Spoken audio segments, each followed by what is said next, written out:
Assalamualaikum warahmatullahi wabarakatuh. Saya Dian Nurlima Surah dengan NIM 2011 01030033. Di sini saya akan menjelaskan materi tentang bagaimana sih peran humas dalam pengembangan perguruan tinggi. Lalu fungsi peran humas dalam perguruan tinggi itu, dan juga apa alasan penting peran humas itu dalam perguruan tinggi itu. Nah, semuanya itu akan saya ringkas dalam penjelasan berikut ini. Memasuki era globalisasi dan menghadapi rencana otonomi pengelolaan perguruan tinggi, pendidikan tinggi Indonesia menghadapi tantangan untuk meningkatkan kualitas sumber daya yang dimiliki, sehingga mampu menghasilkan output berkualitas yang berdaya saing tinggi. Nah, disinilah peran humas ini dibutuhkan. Tujuannya untuk apa sih? Untuk menjaga citra lembaga pendidikan Islam agar tetap memiliki tempat di hati masyarakat. Berbicara tentang pendidikan tinggi, tentu hal itu berkaitan dengan humas. Lalu, apa sih humas itu?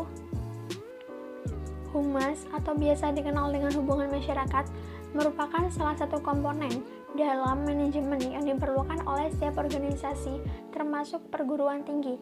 Kehadiran humas ini menjadi salah satu elemen yang sangat menentukan keberlangsungan sebuah perguruan tinggi secara positif. Kegiatan humas ini memiliki peran yang sangat strategis bagi sebuah organisasi, termasuk dalam perguruan tinggi. Humas ini berperan menciptakan dan memelihara citra perguruan tinggi, sehingga penerimaan dan pemahaman masyarakat terhadap perguruan tinggi sangat ditentukan oleh kerja humas. Peran public relation di universitas negeri sendiri cenderung bertindak sebagai communication technician dan hanya sedikit yang berperan sebagai communication facilitator. Mengapa? Karena hal ini disebabkan oleh organisasi dan tata kerjanya di universitas negeri tidak memberikan kesempatan yang banyak untuk suatu peran. Apabila ditelaah lebih lanjut, peran communication technician ini disebabkan oleh suatu lingkungan internal yang tidak banyak berubah-ubah. Berbeda dengan peran communication facilitator. Peran ini disebabkan oleh suatu lingkungan internal yang banyak mengalami perubahan. Jadi sudah jelaskan kalau communication technician ini tidak banyak berubah-ubah, akan tetapi communication facilitator ini mengalami banyak perubahan. Nah, kedua peran itu kemungkinan dapat dijalankan oleh humas dalam suatu kondisi eksternal yang rendah ancaman. Alasan penting peran humas di perguruan tinggi. Pengelolaan perguruan tinggi, khususnya perguruan tinggi negeri, pada masa sekarang dan mendatang itu semakin otonom, sehingga pimpinan sering menghasilkan kebijakan yang terkait dengan perguruan tingginya. Kedua, persaingan yang dinamis dan sehat antar sesama perguruan tinggi di dalam negeri dan juga perguruan tinggi internasional dalam merebut minat dan calon mahasiswa, orang tua, ataupun masyarakat luas. Selanjutnya, perkembangan suatu media massa cetak dan elektronik di daerah-daerah semakin meningkat, misalnya seperti surat kabar, radio swasta, dan televisi lokal di daerah-daerah, yang sudah selalu pasti mencari informasi yang aktual di perguruan tinggi tersebut. Pastinya kalian sudah mengetahui kan apa sih fungsi humas itu sendiri.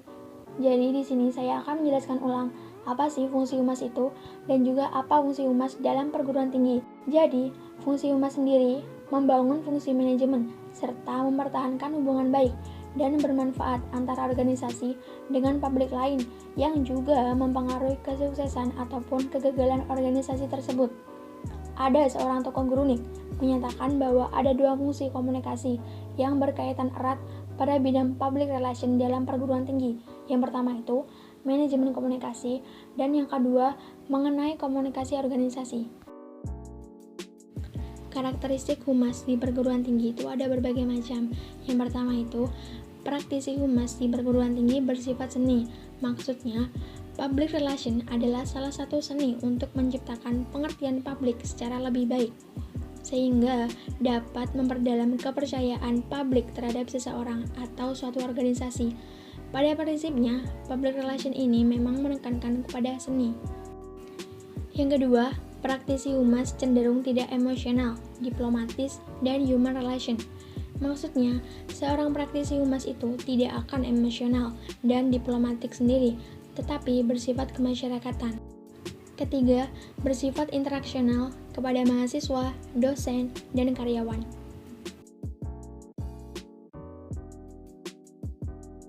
Jaringan komunikasi dan network humas di perguruan tinggi.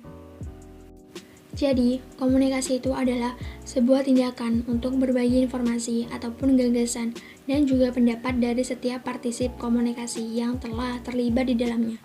Gunanya itu untuk mencapai kesamaan makna. Tindakan komunikasi ini dapat dilakukan dalam beragam-ragam konteks. Contohnya, dalam suatu lingkup organisasi atau organizational communication. Suatu komunikasi dalam organisasi sangat dipentingkan, terutama ketika mengambil suatu keputusan dalam setiap permasalahan yang ada. Yang bisa dilakukan itu adalah melalui musyawarah, karena dengan musyawarah, suatu komunikasi dalam organisasi akan lebih berjalan dengan lancar dan lebih terorganisir.